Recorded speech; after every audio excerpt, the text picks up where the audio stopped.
Yo, yo, yo! Guys, check. Kamusta mga idol? So, ayan, mag-update tayo ngayong araw, no? Grabe. Alam nyo, kanina pa ako nanonood nung kaya tagal ko rin mag-upload eh. Nahilibang ako dun sa, anong tawag dun? Sa hearing, mga idol. Ang lupit din eh, no? Ang cringe, nakikringean ako, kaya hindi na safe si Jinggoy. Tawa ako sa mga nagpo-post. Kahapon lang eh. No, safe siya eh. Ngayon hindi na siya safe, mga idol. Tsaka grabe yung mga pinakitang pera, no? Nakakalula. Mga lodi, kung ganun yung pera mo, guys, nonood na ako ng kung ano-ano. Sa bahay na lang ako, hindi na ako lalabas. Lumabas man ako, magliliwaliw na lang ako, swimming, ganun-ganun, no?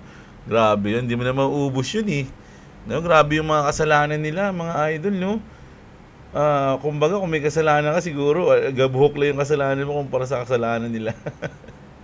Grabe mga sutoy na yon, mga lodi, grabe kakaiba. So, ito na.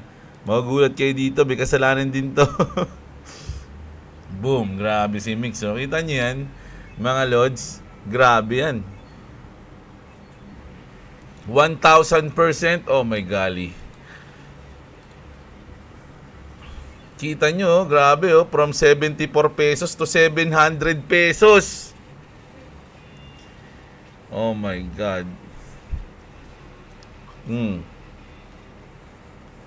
pesos nga lang to nung August 4. Pero sige, dito na tayo. September 2, 57.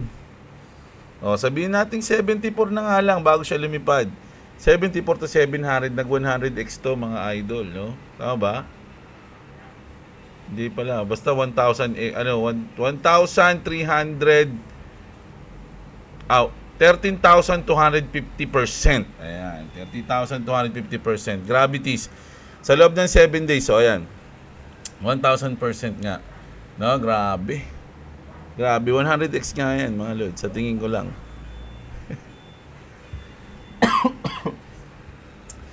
Ang lupit, no? So maraming tayong news dyan dito sa mix na yan, ha?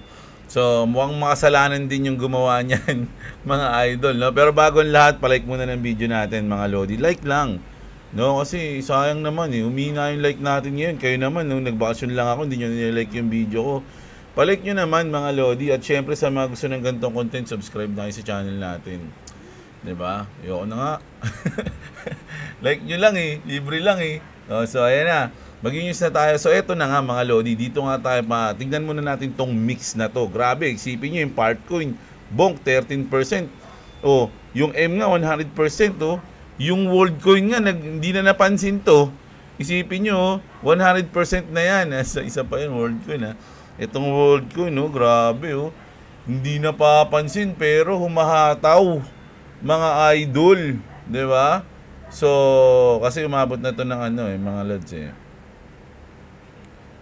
Hindi ko mahuli Tingnan ko na nga lang dito. 651. Ayun yung pinaka all-time high niya. Tapos bigla siyang bumaba ng sobrang baba.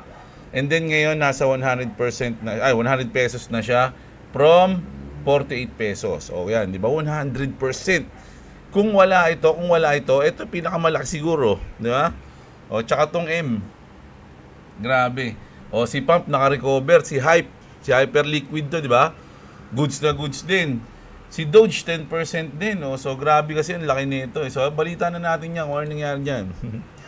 Binance boycott, mga lodi, kasi Binance daw ang nito, ang may pakana. Binance sa switch on scam mode. Grabe si Binance, nako, nang-i-scam na sila. I've never seen a community as ruthless and greedy as this Chinese, no? Si Jinping, sorry. Si CZ ba yung sinasabihan nila, mga lodi? Yung mix went from $1 to $10, no? Tapos yung ano ba to? IOTA. Sabihin yan, IOTA. Iba naman yung IOTA eh.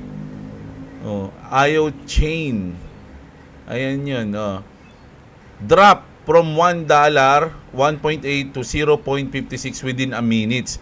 Their only goal is to take your money, nothing else. The best option is to boycott them. Nako, mukhang medyo nagkakaroon ng issue sa Binance, mga idol, no? Alam nyo, nung syempre, alam nyo nung nangyari sa FTX, nung una, untouchable yun, mga lodi. Talagang imposibleng bumagsak yun. Imposibleng tawag dito, mabankrupt. Kasi sobrang lupit nun. Pinopromote pa yun nila Shaquille O'Neal. Nila, sino ba yun? Yung sa football player. Isa yung malupit dun. Pinopromote pa yun. At talagang imposibleng, parang iniisip natin na imposible. Ganon din ngayon sa Binance. Kung sakali, imposible rin naman na parang kasi number 1 to, mga idol eh. Kahit pag samasamahin nyo yung trading volume ng lahat ng crypto exchange, wala pa sa kalahati ng volume ng Binance yun. Lahat na yun mga lodi, ganun kabigat tong Binance. So, parang imposible kasi once na mabankrupt to, at syempre alam nyo naman kung gaano kadami ang nasa crypto exchange ng Binance, babagsak ng todo ang crypto, Taragisyam. Parang mawawala na ng tiwala ang buong mundo. Kasi yung pinaka number 1, di ba? Pero issue pa lang to, mga idol, no? Naisip ko lang. Kasi parang ganito yung nangyari sa FTX dati. Nagkakaroon muna ng issue, tapos biglang nagulat na lang, bumagsak. So ngayon, ito yun. Si Mix ba ang dahilan? Mga lord. So ito pa nga kay Mix, oh. What the F is happening with Mix? It's like 100x up from AUG o yung August bottom niya pala, and is still pumping. I noticed the whole move is Binance perp driven. Also yesterday, the funding was 0.2 on Binance, so they washed all the short, and now he get the Giga 200 daily candle. Boom. Yeah man, crime by BSC cable. O ayan, kabel, o ano naman yan. Grabe. Maraming nasisilip yung Binance dito sa Mix na to. Sabi nga dito, someone's gonna end up in jail for that Mix manipulation. Ano sa tingin nyo, mga idol? Kasi yung iba nagsabi, sayang, di natin nasabayan. Sayang, kahapon ano lang to. Tanungin nyo, eto halos lahat ng mga kilala nyong nagki-crypto, tanungin nyo kung meron silang Mix o kung nakabili sila o nagpapomo sila dyan. Malamang malaking porsyento, no, na hindi sila nakabili niyan. Kaya lalo na kayo, yung mga katulad lang natin na ano lang, no, kumbaga investor lang na kumbaga hindi mga wala tayong mga insiders, wala tayong balita kung sino man yung may-ari ng mga ganyan. Kasi mga idol, yung mga ganitong biglaang pump na yan, manipulated na po yan. Hindi yan nag-pump ng natural. Di ba? So wag kang mainis, wag kang malungkot kung hindi ka nakasabay dyan, dahil halos lahat siguro hindi nakasabay dyan. Kung meron man nakasabay dyan, onti lang. Di ba? Kaya huwag kayong malungkot dyan. No? Ito sana talaga. Kasi WorldCoin to, matagal na to. Di ba? Ito sana, 100% to. Kita nyo yan. Kung meron ka 1 million, 2 million na ngayon. Di ba? Ganun lang.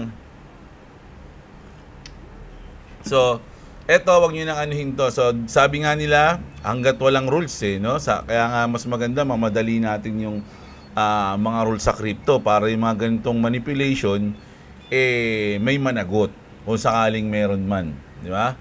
O kung sakaling dapat man silang managot, di ba? Ganun yan, mga lodi, grabe. Babagsak na yan. Ay, hindi natin alam yan. Grabe yung issue ngayon mga lodi, no? Tapos ito, ayan na nga. So dahil dyan, Binance just stop all withdrawals including XRP. So halos marami kumbaga in-stop muna nila. Hindi natin alam kung dahil ba doon o kung meron pa silang ibang issue. Pero mainit ang Binance ngayon. Mga lodi, medyo delikado, no? Maraming mga sa kanila, mga critics, no? Pagka ganyan, mga lodi. Kung ako may Binance, medyo kakabahan ako mga lods pag may mga issue ganito. So, kung ginagamit ko pa, meron akong Binance, kaya na syempre hindi ko na nga ginagamit yun. Tinanggal ko na lahat ng asset ko dun kasi nga naban siya sa Pilipinas, di ba? So, ayan. Ayun yung dyan, in-stop nila ngayon. And then, mga idol, punta tayo dito. Nako, ito. Bago yan, kasi mainit kasi ito kaya inuna ko na muna yung sa Mix Pero ito, interesting na news to mga Lodi. Basahin na, panoorin natin at pakinggan si Conor McGregor. Hindi naman lingid sa kaalaman nyo, natatakbo to, di ba? Sure, I'm here to raise the issues the people of Ireland face. You know, and it'll be music to the people of Ireland's ears, because never on the main stage has the issues the people of Ireland face been spoke. You know, our government has long since abandoned the voices of the people of Ireland, and it's high time that America is made aware of what is going on in Ireland. What is going on in Ireland is a travesty. Our government is the government of zero action with zero accountability. You know, our money is being spent on overseas issues that has nothing to do with the Irish people. The illegal immigration racket is running ravage on the country. There are rural towns in Ireland that have been overrun in one swoop, that have become a minority in one swoop. So issues need to be addressed, and the 40 million Irish Americans, as I said, need to hear this, because if not, there will be no place to come home and visit. Sure, I'm here to raise the issues the people of Ireland face. Oh, diba? It's a high time America was made aware of what's going on in Ireland. Sabi niya, President Trump invited Conor McGregor to White House for St. Patrick's Day, and Conor used the platform to tell the world about what's happening in Ireland. So ayun, pinaliwanag niya, no? At alam naman natin pala mga idol na si Conor McGregor is talagang nais niyang tumakbo bilang presidente. No, sa tingin niyo ba mananalo si Conor? Naku, history yan mga Lodi pag nanalo yan. Mga Lods, no? Unang project niyan, lahat mag-UFC kayo. Mag-aaral kayo ng martial arts, ha? Lahat dyan, para pag may mga immigrants, mga illegal, bugbugin nyo. So, ayan. Breaking! Nako, eto na nga yun, no? Ledger CTO Charles Guillemet warns of a supply chain attack in a JavaScript ecosystem after an NPM account compromise.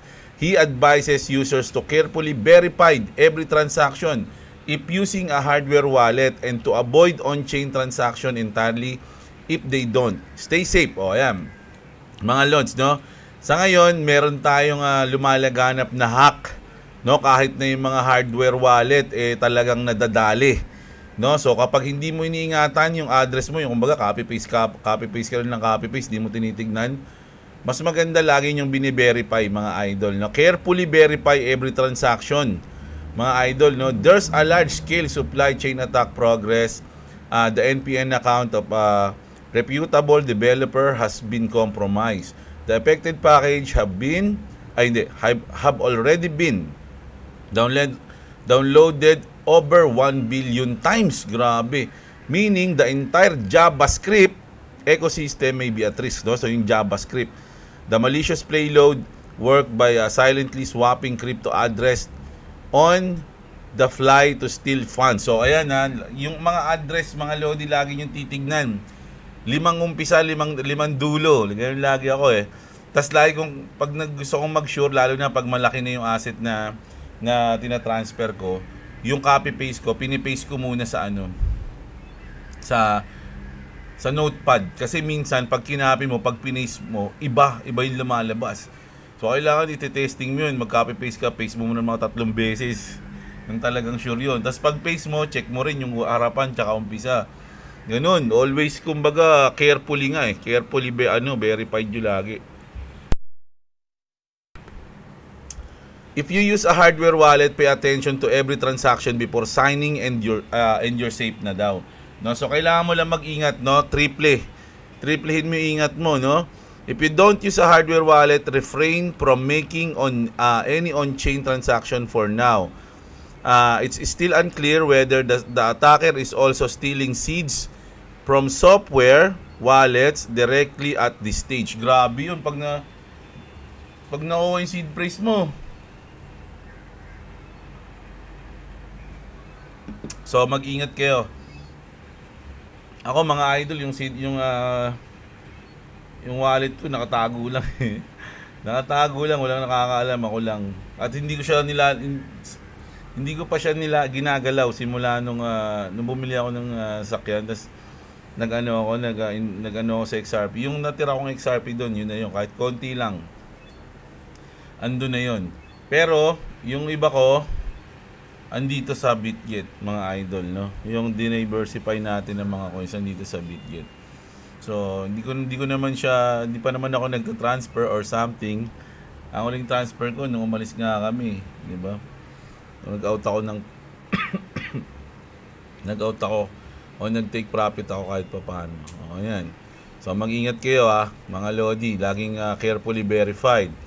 Standard Chartered now expects the Fed to cut rates by 50 basis points next week after week US job data. So, ini-expect na nila. Kasi ano na ito mga idol halos 100% na magkakate. Sure na.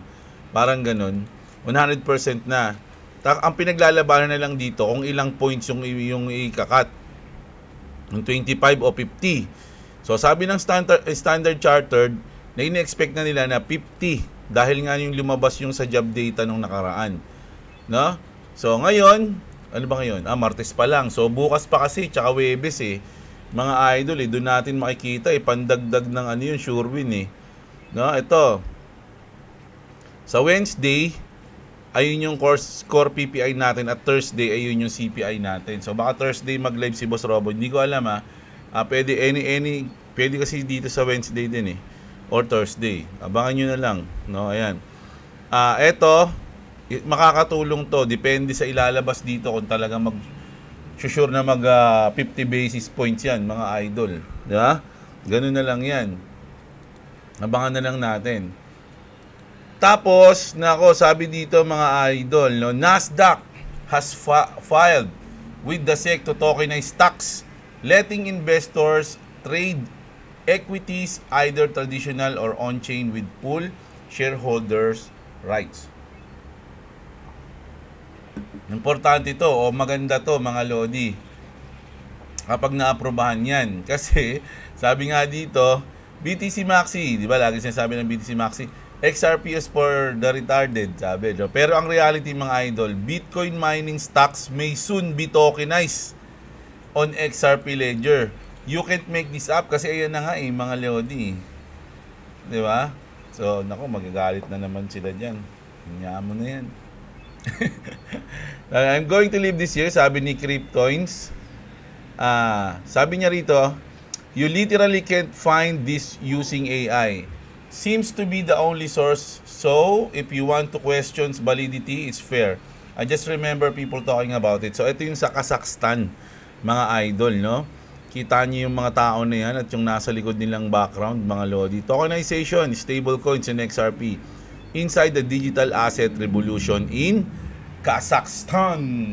Yan, no? Siyempre, sabi niya nga, hindi nyo na makita yung source. So, kung ayaw nyo maniwala, okay lang. Kung ganun. Ganun lang yan. Pero sa tingin ko, masisearch yan kung gusto talaga. Ito. Nako.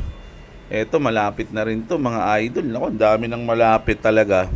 Alam nyo, kapag malapit na, yung talagang andyan na siya, parang lalong nakakainip, no? Sipin mo, 4 years kong hinintay itong last quarter ng 2025. 4 years kong hinintay. Tapos ngayong nandyan na, napakalapit na, parang lalong mas matagal. Parang lalong mas nakakainip. Ayan. Several XRP ETFs are set to be launched soon according to Coinbase Institutional Research.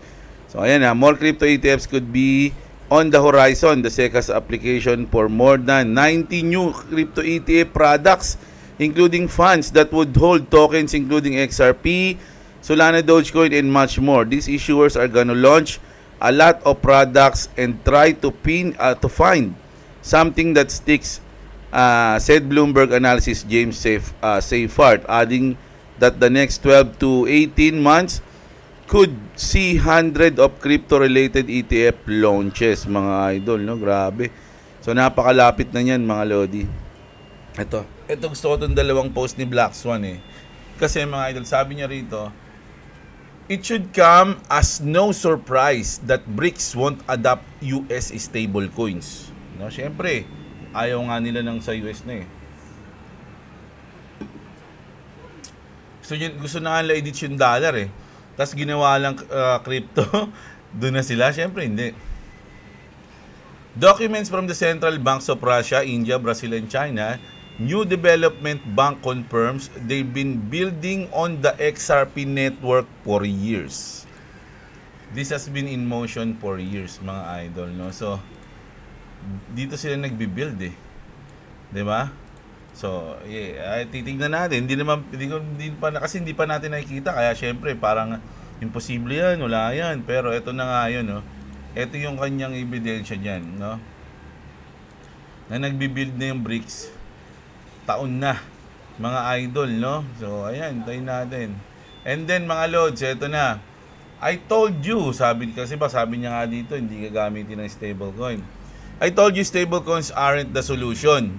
They're a tool to funnel global capital into US debt, allowing the dollar to be devalued and leaving holders exposed. This is why XRP matters. A neutral bridge asset outside the debt system, providing sovereignty and liquidity. Kaya nga niya sinusolve lahat eh. Nagsisolve ng problem yan. Si XRP. At hindi lang sa US, globally po yan, mga idol. Diba? Tapos ikukumpara mo sa ganito, sa ganyan. Ay nako, kayo bahala. Ito na. Sabi dito, di ba nung si Tom Emmer, binasa natin ito nung nakaraan, the Senate must finish yung Clarity Act. So sumagot ngayon yung Financial Services. Sabi dito, the Clarity Act provides the necessary tools to establish a federal framework for digital asset market structure. It's critical the Senate passes this bill to ensure US remains the leader in digital finance, mga idol, no? So, talagang maingat nila tong inaaral muna bago ipasa. Kaya nga dito, it's critical that the Senate passes this bill to ensure the US remains the leader in digital finance. So gusto nila, once na matapos na to, talagang US yung magna-number 1 pagdating sa crypto, mga idol, no? Ayun yung sinasabi dito. Kaya, kumbaga, hindi nila minamadali. Mas maganda daw na lutong-luto na kaysa ilabas mo ng hilaw. Diba? So, ayan, grabe yan. Pero dapat talaga ngayong taon yan. Kaya nga, ano bang makikinabang sa Clarity Act? Siyempre, yung mga utility coins tulad ng, eto, sinabi kasi niya rito, XRP, XLM, XDC, and HBAR. Sabi niya pa nga dito, 1,000. Mahirap yan, no? Kamusta, alam nyo, maniniwala tayo dyan pag malapit-lapit na dyan yung price. So, sa ngayon, mababa pa yung XRP. Sabi natin $3. O, hintayin muna natin mag-5. Tapos, pag sunod niyan, magte-10 na yan. Ganun, 10, 15, 20. Ganun-ganun lang. Huwag yung from $2 to $1,000. Ano yan? Pwede yan kung mix. Ganun yan sa mix. Alam nyo, kung meron lang nito sa Bitget, sinort ko na to, mag-short ako dito. Kaya lang wala siya sa Bitget eh. Kaya okay lang, sabi ko okay lang, hindi ko naman baka kung nasa Bitget pa to, baka makapag-decide pa ako ng hindi magaganda eh. So, mas maganda na wala siya dyan. Pwede siguro itong WorldCoin na lang yung yung go. Trade natin ng short. Pero, hindi muna. Hintayin lang tayo mga Lodi. Nagwa-watch lang ako eh. Magugulat na lang kayo, may posisyon na ako. Yan. Tapos, eto na. The goal is to make XRP a global reserve currency. It's bigger than that. It's intergalactic. Grabe naman yun. Pakinggan ko nga ito. Hindi ko napakinggan ito. Binasa ko lang yung caption. Bago ko basahin lahat ng caption. Talked about speaking about XRP having at some point the same liquidity of a G10 currency. Chris Larson had spoke about the XRP having the same liquidity as like a Swiss franc. Could you speak to that a bit? That's the goal. That's the goal. And that's the goal. The goal is to make this a global currency. They talked about Pala yun. So ayun na nga, no? The goal is to make XRP global currency, reserve currency. It's bigger than that. It's intergalactic. Swiss franc, G10 currency, ultimate liquidity, lender of last resort, XRP ledger, galactic settlement mechanism fits seamlessly in the new world order. This is the great wealth transfer. Lock the F in, mga Lodi, no? So kung kayo nakalock na kayo, naku. Exciting. Sabi nga, no? Sabi dito naman, soon the world will realize XRP is a currency. The CFTC nor does the SEC Mafia has regulatory authority currency. The XRP Global Reserve Currency liquidity of G10 currency fireworks incoming. Supersedes any regulatory authority. Oh, ayun, grabe. So, ayun na yun, mga lodi. Ayun yung goal nila, natin. Sana nga mangyari. And eto na yung ating last news, mga idol. Pakinggan natin si Trump. The modern financial system is changing every single day, and crypto is rewriting the rules. Yeah, no, and certainly it is something that we've seen. The modern financial. So, Eric Trump says the modern financial system is changing and crypto is rewriting the rules. Napaka-bullish niyan, mga idol. Alam niyo ba kung narinig niyo yan nung mga 2018, 2019? O kaya, kung narinig niyo ito nung bear market, mga idol, mga 2023, 2022, talagang bagsak na bagsak. Ako, magpapagalaw ng market yung mga ganyang comment. Pero ngayon, syempre, medyo nag-iiba talaga yung yung panahon mga lods Dati mga ganyang salita makakapag-pump na yan. Isang tweet nga lang ni Elon Musk nagpa-pump yung mga coins 'di ba? So ngayon hindi na, parang sinisigurado na muna nila yung mga pwedeng mangyari bago magbudega ng malupit 'di ba? Hindi na padalos-dalos kumbaga, mga idol, no? So grabe yan. So hintayin natin kung ano yung mangyayari at lalong-lalo na bukas, mga lodi, meron tayong PPI bukas. Asahan nyo, magiging volatile yan sa oras ng 8:30 PM. Ganun din sa Thursday, 8:30 PM. At sa Friday is 10 PM, mga lods. No? So ayan, grabe. So ayun muna ang news natin ngayon, mga lods, no? Ngayong umaga. So nagulat ba kayo sa mix? No, di ba? So ayan, grabe yan, mga lods. No? Kita-kits tayo mamayang gabi, mga lodi. Alam nyo naman yan. Sana huwag nyo kalimutan i-like yung video natin. Siyempre, subscribe sa mga hindi pa nakasubscribe. At syempre, mga idol, sa mga wala pang crypto exchange dyan, check nyo yung ating link dyan sa description, mga lodi. Maraming bonus at discounts dyan. Kita-kits tayo mamayang gabi, mga idol. Maraming salamat sa nanood. Magandang araw sa inyo, mga kapatid. At what's up? Subscribe to Clovis TV. Subscribe to Jeblo. If you want to subscribe to me, it's a link in the description. Also, if you don't subscribe to me, I'll become that guy in the... si Vegeta yun. Yeah, I'm gonna become that guy. Peace!